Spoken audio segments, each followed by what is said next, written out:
Good afternoon, everyone. This is Pamela Patrick with PamelaPatrick.net, nutrition consultant in the area of weight loss.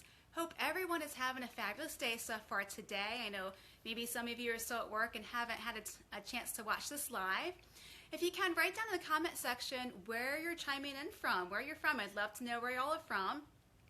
So today's title is the scale not budging? Maybe you've started your weight loss journey, maybe you've lost some pounds and inches, which is great, but now all of a sudden you're not seeing any progress. The scale is just not budging. I mean, how many of us have had that at a time or two? You're like, right, I'm doing everything and still the same way I was like last month. What the heck is going on? Well, today I'm going to discuss 4 things that might be happening that we need to take a look at if the scale is truly not budging. The first thing is, how much water are you drinking? You might remember from one of my earlier broadcasts, water is very important because it helps us to flush out all those toxins that our body has been holding onto and that our fat cells have been holding onto. In fact, it's suggested that you need to drink 10 glasses of water a day. Now, one of the things that you can do to ensure you're getting enough water is carry like a bottle of water around with you. That way at work, if they have a water station, you can just keep filling up throughout the day. So not drinking enough water can actually hinder your weight loss efforts because we're not releasing those toxins. And then because we're not releasing our toxins, our fat cells can't go away, can't be released as well because once again, in my earlier broadcasts, I stated our fat cells kind of eat or encapsulate the toxins to protect our bodies.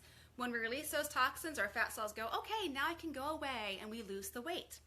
All right, so that's the first thing, making sure you're drinking enough water. Second reason why the scale might not be budging is, are you having healthy bowel movements each day? Now, some of you might be thinking, what? I mean, I don't go but every other day or every 3 days. Technically, that's constipation. Even if you're going every 2 or every 3 days, we should all be going at least once a day, if not more often. This is a way of us, once again, releasing toxins as well. And increasing your intake of water will help with this. But also another thing that we can do is take a look at how much fiber you're actually eating a day. We as women need at least 21 to 25 grams of fiber each day. So take a look at your food choices.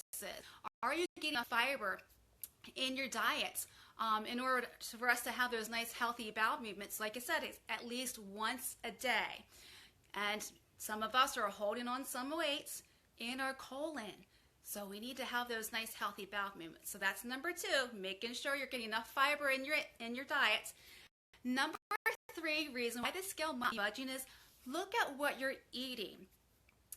We have busy lives, things happen, and sometimes what you might be happening is you tend to be grazing throughout the day. You're eating 3 meals, but you're actually eating this, a little bit of that, and then I'll have a little bit as well as you're working throughout the day. So take a look at what you're actually consuming. Are your snacks full of sugar, full of fats, full of carbohydrates? Are you eating a lot of starches, a lot of high sugary items? So take a look at that. One thing that I tend to do, because I've recently actually gained weight, I'll be honest with you, we're all human. It happens.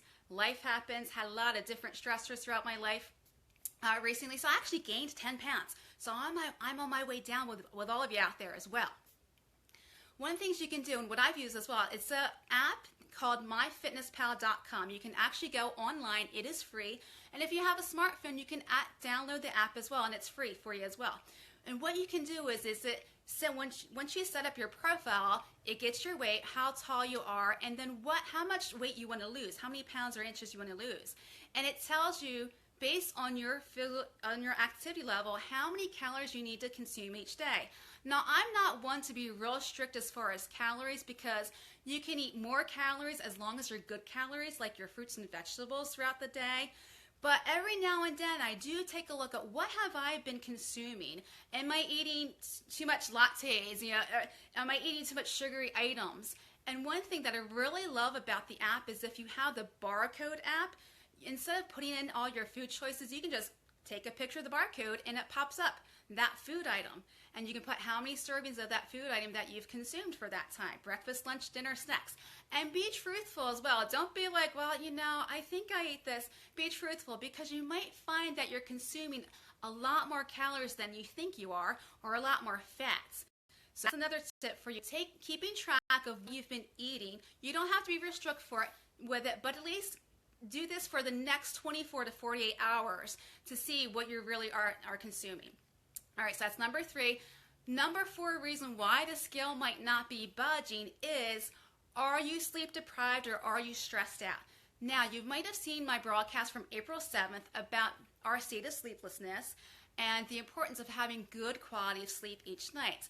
For those of you that haven't seen it, it's titled, Are Your Weight Loss Efforts Being Sabotaged? And that's on April 7th, and I list 3 tips on how you can get good quality sleep. Another reason is our stress levels. We are in a state of chronic stress, most of us Americans. There's good stress and there's bad stress. Bad stress being chronic stress, where we're stressed so much throughout the day. Now, you might remember from my earlier broadcast, I talked about that hormone, cortisol, which is a stress hormone.